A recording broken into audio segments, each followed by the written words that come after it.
El peñón se erige sobre una pequeña isla rocosa situada en aguas del río Paraguay, frente a la ciudad de Villa Hayes.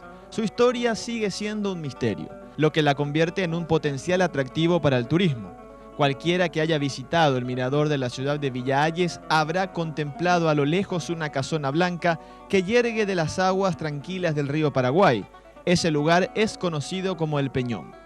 Se trata de una casona empinada en una isla rocosa que encierra un misterio sobre su historia.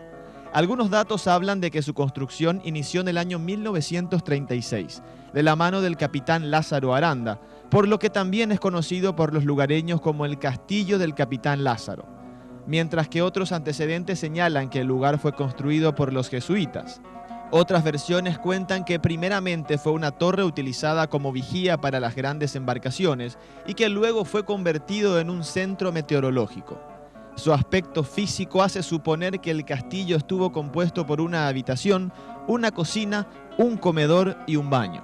Unas escaleras rodean a la edificación, así como camalotes. Allí también había un sótano, y en la parte más elevada de la casona se erigía un faro que servía para guiar a los barcos. Los pobladores aseguran que tiempo atrás sus puertas y ventanas fueron robadas.